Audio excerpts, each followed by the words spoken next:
자, 이재명 대표 이야기를 안 할 수가 없습니다. 교수님 그래도 한 번 더 여쭤봅니다. 아까 뭐 95% 이야기는 했습니다만 현재 상황에서는 95%죠. 100%가 아니라는 말씀은 그래도 그건 뭐 모르니까. 왜냐하면은 네. 뭐 두 개 2개월이면은 대한민국 정치에서도 조선왕조 500년이거든요. 무슨 일이 벌어질지 몰라요. 예. 그래서 그거는 남겨두는 거고 유일한 가능성 그거밖에 없다. 왜냐? 탄핵으로 치러진 대선이기 때문에 탄핵에 찬성하는 후보, 그러니까 후보군들 안철수라든지 아니면 유승민이라든지 아니면 한동훈이라든지 이런 사람이 돼야 되는데 지금 당내 역학구조상에서는 이 사람들이 경선 후보가 되기 어려운 구도다. 그렇기 때문에 그 가능성이 굉장히 낮다. 근데 만약에 근데 그 5%의 가능성이 실현된다고 한다면 한번 해볼 만도 하다. 불리한 지형 속에서도 그 정도 정리하는 게 맞을 것 같아요. 예. 아니 이 정도로 대통령 자리에 가까워졌으면 받을 거 안 받을 거 다 받아도 될 것 같은데 개헌은 절대로 안 받겠다라고 이야기를 하네요. 내란 종식이 먼저다. 그런데 이런 대표의 속내를 파가지 못한 걸까요? 우원식 국회의장은 어떤 거라고 봐야 될까요? 뜬금포입니까? 이분은 좀 욕심이 있는 것 같아요. 나 이런 생각이 들거든요. 예. 그러니까 두 가지 순수하게 해석하자면은 뭐 국회의장으로서 개헌을 해야 되고 국민적인 뭐가 있습니까? 공감대가 형성돼 있기 때문에 예. 국회의장으로서 업적을 남기겠다. 이런 차원일 수도 있는데 또 그냥 급하게 이번에 그 대선하고 묶어가지고 하자. 이렇게 또 제안할 필요는 없잖아요. 예. 이건 뭐 대선의 뜻이 있다는 얘기인가? 이건 잘 모르겠습니다. 이분이 어떤 쪽으로 갈겠다. 이재명 대표와 맞짱 뜨겠다. 그렇죠. 그런 것 같아요. 그래서 이분 같은 경우에는 이제 뭐 4년 중임제, 그다음 원포인트 개헌하자 이렇게 얘기를 좀 하는 거고. 예. 여기에 대해서 김동연 경기지사가 이제 치고 나오는 거죠. 왜냐하면은 지금 상황 속에서 그 프레임 전환을 해줘야 되거든요. 후보들이 좀 뛰려면은 새로운 의제를 던져야 되는 거죠. 근데 이재명 대표는 그게 아니라 계속 내란 프레임으로 계속 선거를 갖다 혼자 끌고 가고 싶어 하는. 예. 그랬는데 이제 다른 그 후보들 같은 경우에는 그거는 뭐 사실은 뭐 이재명한테 유리한 거니까 뭔가 좀 프레임 전환을 해야 되는 한정권 개헌 이슈고 또 한편으로는 그 이슈가 국민적인 공감대, 광범위한 국민적 공감대를 받고 있고 여야를 넘어서 상당 부분 공감대가 이루어졌잖아요. 이미. 그렇기 때문에 던지기 좋다라고 해서 던지는 것 같고 그러다 보니까 김동연 경기지사도 우원식 국회의장의 대선 개헌 동시투표 제안에 동의한다 이렇게 나오는 거예요. 그러니까 쉽게 말하면 개헌을 갖다가 뭡니까? 경선의 그 후보 경선의 이슈로 만들겠다는 얘기. 이렇게 만들겠다는 얘기고. 그랬더니 김부겸도 딱 받는 거죠. 김부겸 받아가지고 민주당 이재명 향해서 뭐라는 거. 당신 개헌 로드맵 제시해라. 딱 때리는 겁니다. 김두관 전 의원은 출마 선언을 하면서 이 개헌을 위해서 임기 단축을 해도 나는 받아들이겠다 그 이야기도 했습니다. 그렇죠. 그러니까 이게 이재명이 굉장히 난감해진 거거든요. 그러니까 당내에서도 다 자기 빼고는 그러니까 정대철 헌정회장 같은 경우에도 막 그 편들어주고 개헌론에 힘을 실어주고 이러다 보니까 당내에서 좀 고립이 좀 되어 있는 거죠. 그러니까 당내뿐 아니라 바깥에서도 지금 그 여당 후보들은 오세훈도 그렇고 한동훈도 그렇고 안철수도 그렇고 이 사람들은 개헌뿐 아니라 거기다 뭡니까 4년 중임제뿐 아니라 하나 더 실었거든요. 임기 단축 개헌하라까지 실었단 말이죠. 그래서 이제 덤벼드니까 어떻게 하냐면은 그 방어를 하는데 개헌론을 피해갈 수 없다고 판단한 것 같아요. 그러니까 그래 개헌하자. 그래서 뭐냐 대통령의 개헌 선포권을 방어하는 그다음에 개헌 선포 5.18 정신을 헌법 전문에 넣자. 이거는 그렇잖아요. 기산변 선포 조건을 강화하자. 이거는 사실 뭐 개헌법이라든지 있잖아요. 왜 그런 거에다 법률로 해도 될 만한 이런 부분들이 있는 건데, 그 사실 헌법 개정 안 하겠다는 얘기를 갖다가, 그런데 안 하겠다고 얘기를 하면은, 그렇잖아요. 하겠다는 놈을 이길 수가 없거든. 그러니까 안 하겠다가 아니라 하는데 안 하는 식으로. 이런 식으로 좀 얼버무리고 있는 상태라는 거죠. 교수님 지금 이재명 대표가 이야기는 안 하지만 속마음은 우원식 의장 멱살 한번 잡고 싶겠죠, 그죠? 짜증 날 겁니다. 지금 두 개가 이제 짜증 나게 할 건데 하나가 뭐냐면 임기 단축 개헌하자라는 거.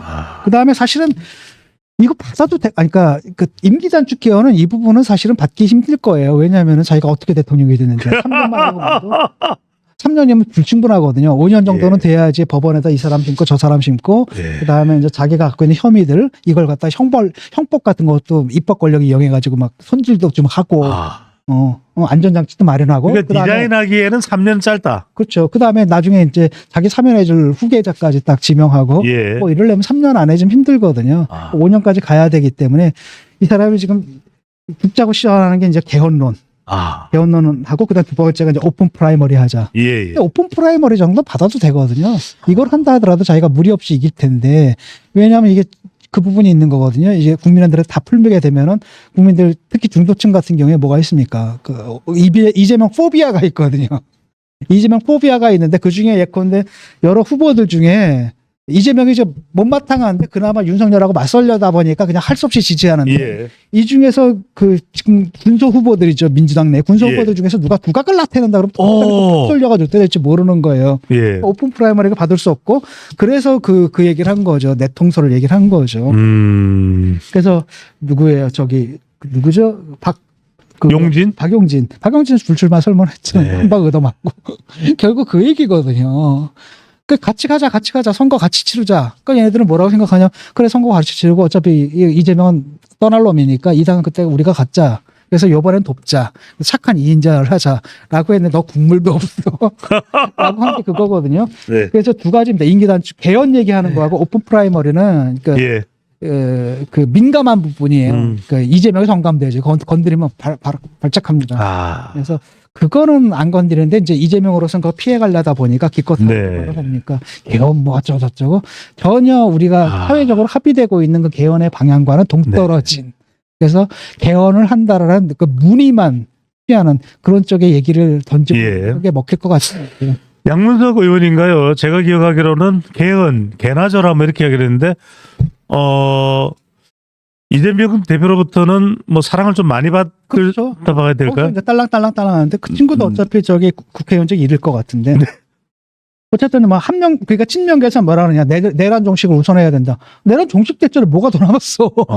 그랬더니 이제 김경수, 김부겸, 김동연 측에서 뭐라 그러냐면 바로 개헌이 내란 종식이다. 내란 종식은 개헌으로 완성해야 된다. 이 말이 맞죠. 예. 왜냐하면 사실 사태가 여기까지 온 것은 한국의 정치 시스템이 87년 체제라는데 거기에 기인한 바도 상당히 크거든요. 네. 그러니까 내란 종식 이런 사태를 종식하는 것은 사실 제도적인 완성으로 지금 끝내야 되는 게 맞죠. 예.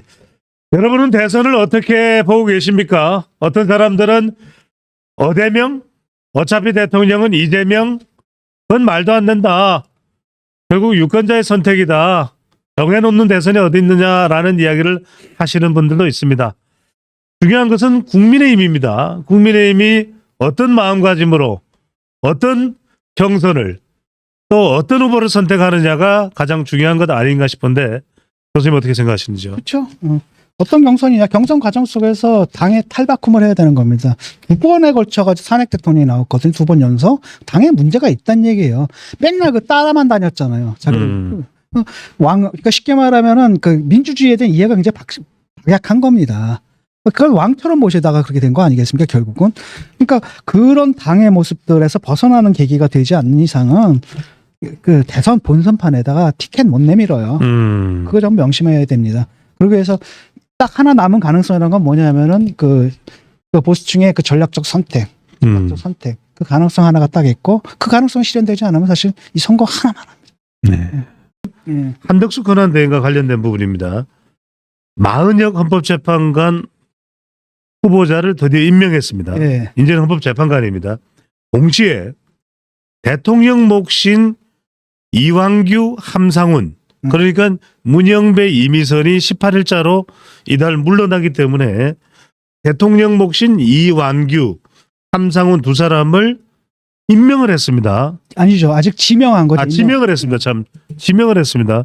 근데 지금 뭐 우원식 국회의장은 아예 인사청문서를 접수하지도 않겠다. 민주당은 지금 한덕수가 대통령인 줄 아느냐 난리가 났습니다.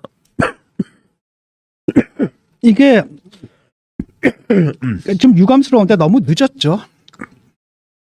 이게 왜 그랬냐면 그 탄핵 심판 선거 전에 했어야 되거든요. 전에 임명을 했어야 되는 겁니다. 헌재에서도 그거 하라고 임명하라고 했지 않습니까? 임명 안 하는 거 위헌이다라고 얘기를 했기 때문에 그 진작에 했어야 되는데 아마도 이제 그쪽에서는 뭘 생각한 것 같냐면 혹시 이것이 탄핵의 변수가 되지 않을까. 탄핵 심판의 변수가 되지 않을까 싶어가지고 끝까지 임명을 안 했던 거거든요. 근데 사실은 그것도 좀 쓸데없었던 게 이미 그때 임명을 했어도 이번은 어차피 거기 그 결정 과정에 참여를 못 해요. 네. 변수가 되지 않거든요. 결과를 보면 또 임명을 했더라도 뭐 차이 날 게 차이가 없었습니다. 날 게 없는 거고. 네. 그러니까 또 다른 한편으로는 뭐냐면은 임명 전에, 그러니까 그 선거 전에 만약에 임명을 했다고 한다면 지금 두 사람을 곁다리를 끼웠어도 민주당에서 그렇게 크게 반발 안 하거든요. 왜냐하면 그래 임명해줄게 니들 말대로 대신 이 두 사람도 임명해줘라고 하면 민주당에서 반발하기 상당히 어려워요. 그렇기 때문에 그때 임명을 했어야 되는데 그 시기를 넘겨버린 거죠. 그래서 마은혁 임명하고 그다음에 이완규 함성 이 두 분을 갖다 임명을 했는데 지금 문제가 되는 거는 그거죠. 그 권한 대행이 대통령 몫에 헌법재판관을 지명하고 또 임명할 수 있느냐 그럴 권한이 있느냐라고거든요. 그러니까 사실 법적으로는 권한이 있거든요. 왜냐하면 권한 대행이에요. 그러니까. 권한대행, 대통령의 권한대행이고 그렇다면 뭡니까? 대통령이 갖고 있는 권한을 대신해서 행사할 수 있는 건 맞거든요. 다만 그래도 대통령이 아니기 때문에 관습적으로 뭐가 있냐면 이거는 다음 대통령한테 밀어주는 게 낫다라고 해서 지난번에도 황교안 권한대행 같은 경우 어떻게 했습니까? 그 임명을 안 하고 다음 대통령한테 넘겨줬거든요. 네. 일종의 관습법 같은 게 이제 형성된 거죠. 그로 인해서. 근데 그 다음에 그 전에는 뭐가 있었느냐면은 뭐 권한대행이 헌법재판관을 임명한 선례들이 있었는데 그거는 대개 뭐 국회의장 몫이라든지 아니면 야당 몫이라든지 이런 거였거든요. 그러니까 자기가 지명하거나 임명권을 갖고 있는 건 아닌 거죠. 거기에 대해서는 이제 그 임명권을 행사한 적이 있는데 요번 같은 경우는 대통령 몫이잖아요. 그러니까 그게 이제 문제가 되는 거고 특히 이완규, 함상호 이 두 분 중에서 이완규라는 분이 문제가 되는 것 같아요. 일단은 그 윤 대통령하고 뭐가 있습니까? 개인적인 친분이 있어 버리거든요. 그렇죠. 국회처장 출신이죠. 뭐 40년 지기에다가 거기다 뭐냐면 윤 대통령의 검찰총장 때 뭐 했을 때 그때 그 변호인단 역할을 했었거든요. 대리인 변호인 역할을 했었고 뭐 그다음에 더 큰 문제가 뭐냐면 이분이 뭐였냐면 그 계엄하고 그 다음날 사람들 모였잖아요. 그 모임에 나간 분이거든요. 그러니까 민주당에서 굉장히 예민한 거죠. 저 사람 내란 동조 세력 아니냐. 근데 그런 사람 헌법재판관 안 칠 수 있느냐? 이런 민주당의 비판은 상당히 타당해요. 상당히 타당하고 굳이 왜 이 사람을 시켰을까? 그러니까요. 저는 그게 조금 그 문제가 있다고 보거든요. 그러니까 둘 다 지금 걸린 겁니다. 한편으로는 뭐냐면 그 편향성에 대한 우려가 있는 거 아닙니까? 그러니까 여당에서는 마은혁의 편향성에 대한 우려가 있는 거고, 그 다음에 야당에서는 뭡니까? 이분. 이완규. 이분의 그 편향성에 대한 우려가 있는 건데, 굳이 이렇게 편향성에 대한 우려가 있는 분들을 굳이 임명했어야 했는가, 이런 아쉬움은 좀 남습니다. 게다가 이분이 지금 검찰 출신이거든요. 그러니까 아마 그것 때문인 것 같기도 하고, 그러니까 문재인 정권에서 이제 검찰 개혁을 한다라고 하면서 검찰을 악마화하는 가운데, 그전에는 대법원, 그 다음에 헌법재판소, 이런 데다가 뭐가 있습니까? 검찰 몫이 1명, 2명 정도 들어가 있었거든요. 그거 다 싹 빼버린 게 문재인 정권이거든요. 요번에 이제 검찰 출신이 또 하나 들어간 겁니다. 그러니까 요것도 이제 민주당의 심기를 거스르는 거죠. 그러니까 민주당에서는 죽어도 이완규 이분은 안 된다라고 지금 딴죽을 걸고 있는 거고, 어쨌든 그 마은혁도 그렇고, 그 다음에 이분도, 이완규 이분도 그렇고, 각 당에서 사실 보이콧할 소지가 좀 있는 분들이에요. 그래서 그러다 보니까 이제 뭐 민주당에서 난리가 난 거죠. 민주당에서 막 난리가 났고, 우원식 국회의장 같은 경우는 뭘 한 겁니까? 청문회 아예 그렇죠. 신청을 안 받겠다. 인사청문서를 접수받지 않겠다라고 얘기를 했습니다. 근데 이걸로 막을 수 있느냐 하면 막을 수가 없거든요. 일단 어. 인사청문회가 끝난 다음에 지명을 해서 인사청문회를 거친 다음에 그 다음에 임명을 하게 돼 있잖아요. 근데 문제는 뭐냐면 인사청문회를 안 하겠다는 얘기잖아요. 그런데 그걸 보게 되면 뭐 어떻게 되어 있냐면 국회에서 만약에 인사청문회를 갖다 안 할 경우에는 시일을 넘도록 안 할 경우에는 그때는 어떻게 되느냐면은 그 대통령 또는 권한대행이 그 10일 후에 또다시 재의를 요청할 수 있습니다. 해달라고. 그때도 안 하잖아요. 그러면 인사청문회 없이 그냥 임명할 수가 있어요. 그러니까 임명 과정까지 그냥 자동적으로 가는 겁니다. 그러니까 시간을 끈다고 될 문제가 아니에요. 지금 다음 대통령이 들어서려면 이제 2달이 남았거든요. 2달까지 끌기 힘들거든요. 라고 하면 임명이 된 거 가능한, 임명이 되는 거는 뭐 거의 자동적인 현상이기 때문에 뭐 가처분 신청 이거 뭐 하겠다라는 거잖아요. 네. 뭐 효력정지니 뭐 효력정지 가처분 신청을 해서 한덕수 권한대행의 지명에 대해서는 할 수가 없다. 근데 법원에서 받아들일 것 같지가 않아요. 그러려면 명백한 하자가 있어야 되거든요. 근데 이 사람에게 명백한 하자가, 법적인 의미에서 명백한 하자가 있는 건 아니에요. 정치적인 결함은 있는 거지. 그런데 이게 정치적인 것하고 이 사람의 정책 성향하고 그 다음에 뭐 그 임명의 어떤 절차적, 법적인 절차적인 하자라고는 전혀 다른 문제거든요. 그러니까 법원에서 이걸 받아들일 것 같지는 않고 끝까지 그 민주당에서 그럼에도 불구하고 그냥 밀어붙이는 것 같습니다. 아, 보실 때는 한덕수 의원 내용이 일단 밀어붙이면 이완규 함상훈도 재판관이 될 가능성은 지금으로서는 거의 뭐 100%라고 봐야 네. 될 거고, 그 다음에 효력정지 가처분 이런 것도 내가 받아들여질 것 같지가 않습니다. 그렇다면 결국은 이제 헌재가 어떻게 되는 거냐면 이른바 중도 보수가 7이고 이른바 진보가 2인 이런 구도가 되는 건데, 문제는 뭐냐면 정치 색깔에 너무 민감할 필요가 없어요. 이번에도 봤잖아요. 지난번에도 박근혜 탄핵 때도 그랬고 이번 탄핵 때도 그렇고 뭐 어쩌고 저쩌고 진보 몇 대 몇 뭐 이렇게 얘기를 했지만 결론은 뭐예요? 8대 0 만장일치로 나거든요. 그러니까 법리적인 문제가 있는 겁니다. 그러니까 사실은 마은혁 또는 뭡니까 이완규 이런 분에 대해서 뭐 우려를 표명하는 것까지는 몰라도 여기다 이 사람들이 그 안에 들어가게 되면 무슨 난리가 날 것처럼 이렇게 뭐 사생 결단하고 서로 싸울 필요가 있는가, 그건 좀 저는 거기에 대해서 좀 회의적입니다. 좀 이상해요.